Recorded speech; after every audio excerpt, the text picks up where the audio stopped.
नमस्कार प्रिय छात्रों, स्वागत है आपका अपने ही YouTube channel Supreme Online Classes पर। और आज की इस वीडियो में हम लोग प्रश्नावली 3.1 की प्रश्न क्रमांक 3 पर चर्चा करने वाले हैं। जैसा कि इसका प्रश्न क्रमांक 1 और 2 देख चुके हैं। प्रश्न क्रमांक 3 जैसा कि प्रश्न आपको स्क्रीन पर लिखा हुआ दिखाई दे रहा है, जिन्हें बोला गया है 2 केजी सेब और 1 केजी अंगूर का मूल्य किसी दिन 160 रुपये था। 1 महीने बाद 4 केजी सेब और 2 केजी अंगूर का मूल्य 300 रुपये हो जाता है। इस स्थिति को बीजगणितीय तथा ज्यामितीय रूपों में व्यक्त कीजिए। तो चलिए सबसे पहले इसमें हम लोगों को 1 केजी सेब और 1 केजी अंगूर का मूल्य पता नहीं है। मानकर यहाँ से हल करेंगे तो ही दो समीकरण हम निकाल पाएंगे। फिर उसको ग्राफीय निरूपण भी करना है, तो चलिए हम कर ले रहे हैं। यहाँ पर हम लिखेंगे, माना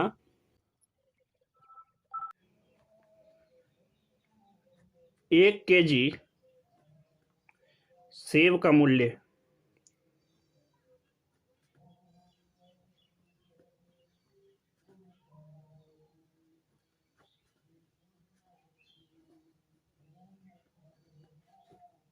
जैसा कि हम लिख चुके हैं, माना 1 केजी सेब का मूल्य x रुपए।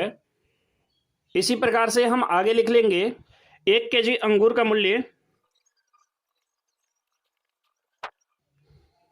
जैसा कि हम लिख चुके हैं 1 केजी अंगूर का मूल्य y रुपए। हमें पता नहीं था तो हम मानकर चलेंगे। यहां से अब हम लोगों को एक काम और कर लेनी चाहिए। ध्यान देंगे समीकरण कैसे निकलेगा। सबसे पहले बोला गया है प्रश्न में कितना सेब लिया गया है, 2 केजी सेब और 1 केजी अंगूर का मूल्य 160 रुपए। तो हम लिखेंगे 2 केजी, यानी यहां लिखेंगे 2x। क्या लिखेंगे? 2x, क्योंकि 2 केजी सेब लिया गया है, प्लस फिर लगाएंगे 1 केजी अंगूर है यानी 1y बराबर कितना रुपए देना पड़ा उसे, टोटल 160 रुपए। तो यहां पर हम ये कहेंगे कि ये समीकरण जो निकला वो 1 निकल गया। इस टाइप से क्या निकल गया? समीकरण 1 निकल गया। यानी 2 केजी सेब और 1 केजी अंगूर दोनों को मिलाकर हमें कितना रुपए देना पड़ा? 160 रुपए। यहां से समीकरण 1 निकल गया। इसी प्रकार से हम लिखेंगे 4 केजी सेब है और इस बार 2 केजी अंगूर है, तो हम लिखेंगे 4x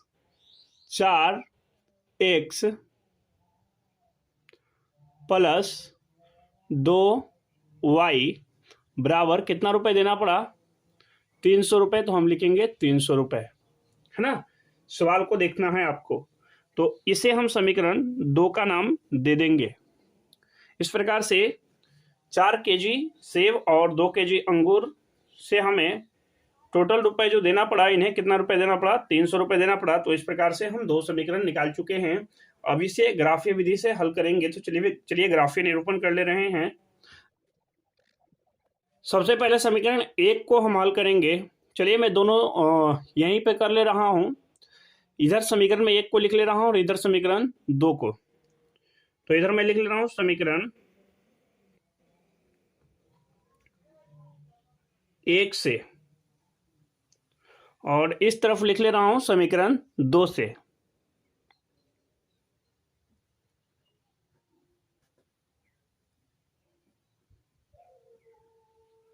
तो समीकरण 1 जैसा कि आपको दिखाई दे रहा है, दिया है 2x प्लस वाई बराबर 160। लिखेंगे 2x प्लस वाई बराबर 160। दूसरा समीकरण है 4x प्लस 2y बराबर 300। 4x प्लस 2y बराबर 300। ये दोनों समीकरण को हम लिख चुके हैं। अब यहां पे या तो हमें x का मान रखना है या तो y का मान रखना है खुद से, जो कि यदि x का मान रखेंगे तो y का मान अपने आप निकलता जाएगा। चलिए मैं आगे हल करके आपको दिखाता हूं। तो समीकरण 1 में सबसे पहले 2 बार हमें मान रखना है। चलिए मैं यहां पे मैं सारणी भी तैयार कर ले रहा हूं। इसके लिए ध्यान से देखेंगे, ऐसे भी आप टेबल इनका तैयार कर लेंगे।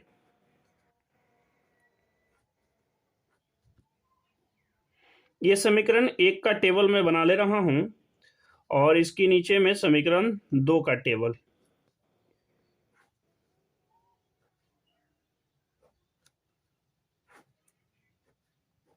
ये x, ये y, ये x, ये y के लिए टेबल बनाए। सबसे पहले समीकरण 1 के लिए हम मान ले रहे हैं, माना x बराबर मैं ले रहा हूं, माना x का मान ले रहे हैं, x बराबर 40 ले रहे हैं। तो यहां पर हम लिखेंगे 2x के जगह पे 40 रखेंगे और प्लस y है तो y बराबर 160 का 160 रखेंगे। इसको गुणा करेंगे तो 40 गुना हो जाएगा 80 प्लस y बराबर निकल गया 160। 80 को इधर उठाकर लाएंगे तो y बराबर आ जाएगा 160 माइनस 80। अब घटा लेंगे तो y का मान निकल गया 80 बच गया y का मान। तो यहां हम देखेंगे जो रखे थे x का मान वो x के कॉलम में रखना है और जो y का मान निकला है y का कॉलम में रखना है। तो देखेंगे यहाँ पर x का मान हम कितना लिए थे 40, तो यहाँ हम रखेंगे 40 और y का मान कितना निकल गया 80, तो हम रखेंगे 80। फिर उसी प्रकार से फिर से एक बार हमको मान रखना है, दो बार करके मान रखना है। तो चलिए मैं फिर से ले रहा हूं, इस बार फिर से x का ही मानेंगे। माना x बराबर इस बार हम ले रहे हैं 50। तो समीकरण 1 में रखेंगे x का मान 2 और x का मान रखेंगे यहाँ 50 प्लस y बराबर 160। तो इसको गुना कर लेंगे तो 50 दूना 100 हो जाएगा, 100 प्लस y बराबर 160। 100 को इधर उठाकर लाएंगे तो y बराबर बचेगा 160 माइनस 100 हो जाएगा, घटाएंगे तो y बराबर बचेगा 60।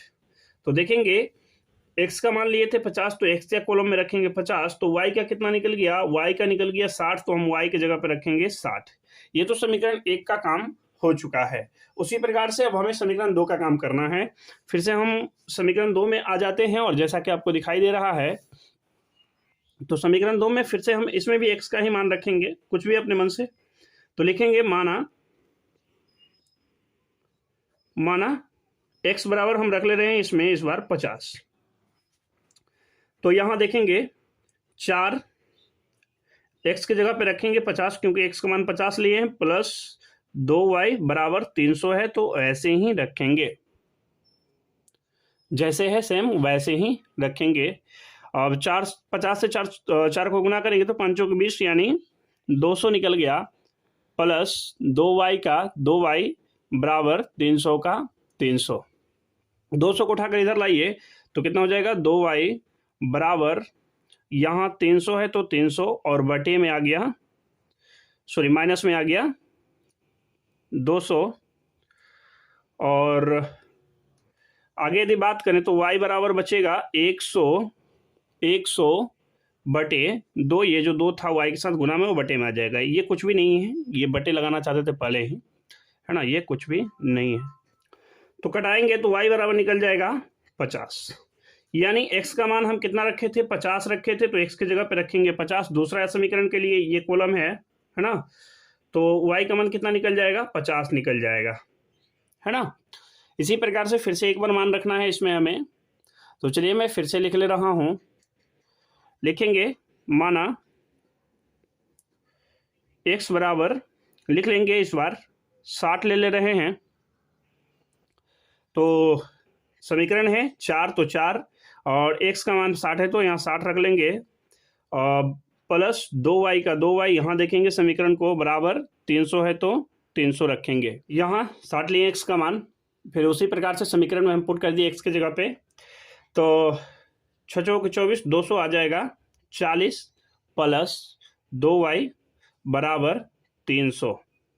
तो यहाँ हम लिखेंगे 2y बराबर 300 माइनस 240, यानी y बराबर हम लिख सकते हैं, y बराबर घटाएंगे तो ये कितना बच जाएगा, 240 घटाएंगे 300 में तो बचेगा 60 और बटे में रखेंगे 2।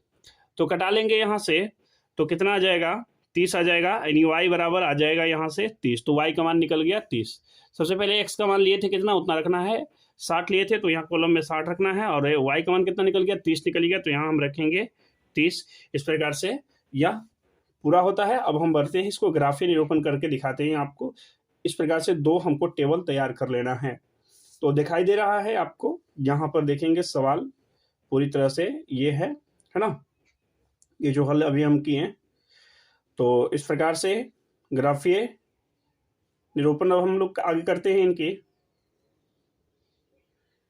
तो जैसा कि हम आ चुके हैं, ग्राफ पेपर आपको ऐसे ही ले लेना है, इसी प्रकार के जिस प्रकार के हम ग्राफ पेपर लिए हैं। इसके अलावा जो है रूल और कटर हर चीज़ आपके पास होनी चाहिए। मैं कलम से कर रहा हूं ताकि वीडियो में आपको फ्रेश दिखाई दे। और इस प्रकार से स्केल ले लेंगे और सबसे पहले एक रेखा ड्रा करेंगे इस प्रकार से, ग्राफ पेपर के बीच भाग से, है ना, इस तरह से, यहां से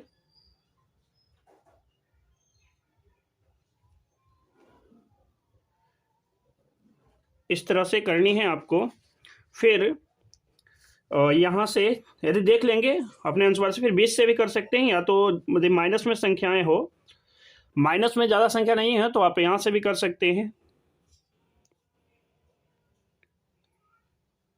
तो यहाँ से फिर एक आपको ग्राफ के लिए रेखा ड्रा कर लेना है इस तरह से।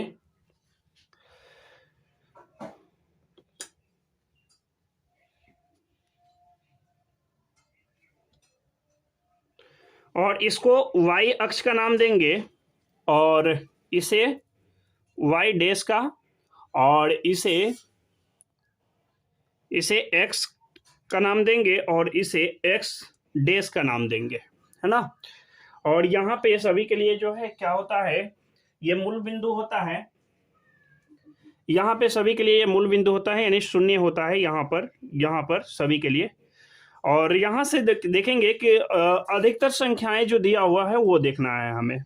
तो इसमें अधिकतर संख्याएं 80 तक है ना, y में 80 तक है।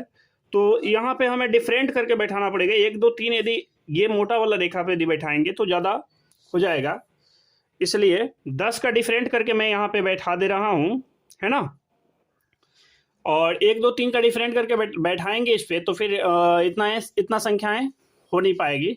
तो चलिए मैं यहाँ लिख ले रहा हूँ, इधर प्लस की संख्या लिखेंगे 10, ये मोटा वाला रेखा पे रखना है, 10 20 30 40 50 60 70 और ये 80 तक रखेंगे। इधर भी मोटा वाला रेखा पे रखेंगे, 10 20 30 40 50 60 70 और ये हो गया 80 का। और इधर माइनस में रख लीजिए, माइनस का 10 माइनस का 20 और एक रख ले रहे हैं माइनस का 30। इधर भी माइनस का 10 माइनस का 20 माइनस का 30, है ना। तो इधर और भी रख सकते हैं यदि चाहें तो सबसे पहले यहाँ पर अब हमें क्या करनी है, देखना है जो सारणी हम लोग तैयार किए इस प्रकार से कर लेनी है। फिर हमें सारणी देखना है, किसका सारणी जो तैयार किए थे। समीकरण 1 में है x का 40 और y का 80। x का 40, देखिए x का 40 प्लस की ओर और y का 80, तो 40 के सामने 80 पे एक बिंदु लगाएंगे और सबसे पहले यहाँ पे एक बिंदु लग गया।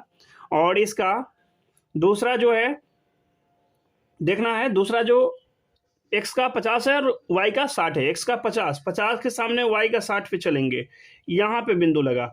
और ये लिख लेंगे इनके निर्देशांक, ये जो है कितना कितना का है, 40 और 80 का, x 40 और 80 का है। तो सबसे पहले x वाला को लिखिएगा, ये जो है x वाला को, x वाली संख्याएं लिखिएगा। फिर इधर देखेंगे x का कितना है, 50 है और y का कितना है, 60 है। अब इन दोनों को क्या करेंगे, मिला देंगे दोनों बिंदुओं को इस तरह से, दोनों बिंदुओं को कटा देंगे, सेम कटना चाहिए दोनों बिंदु, ये ध्यान रखना है हमेशा, है ना, इस प्रकार से। दूसरी समीकरण के लिए देखेंगे, बिंदु x का 50 है और y का भी 50 है, x का 50 और y का 50, यहाँ पे एक बिंदु आएगा। दूसरी देखना है, यहाँ देखेंगे, यहाँ पे आपको दिखाई दे रहा है, दूसरा यहाँ देखेंगे कि 60 है और 1 का 30 है, यानी x का 30 आ जाएगा, सॉरी x का 60 आ जाएगा, x का 60 और y का 30, x का 60 देखेंगे यहाँ से जाएगा और y का 30, तो यहाँ पे लगेगा बिंदु, ये दिखाई दे रहा है ना। अब ये दोनों बिंदु को फिर से हम क्या कर देंगे, मिला देंगे। देखिए x का 60 और y का 30, तो x 60 के सामने y का 30 के सामने चलेंगे, प्लस की ओर, माइनस की ओर नहीं। दोनों बिंदु को मिला देंगे। इसका निर्देशांक भी लिख दे रहे हैं पहले, ये 50 50 का है, ये है 50 50 का, और ये है 60 30 का, 60 और 30 का। पहले x वाला को लिखना है, x वाला बिंदु जो ये x का जो संख्या है, दोनों बिंदु को मिला देंगे।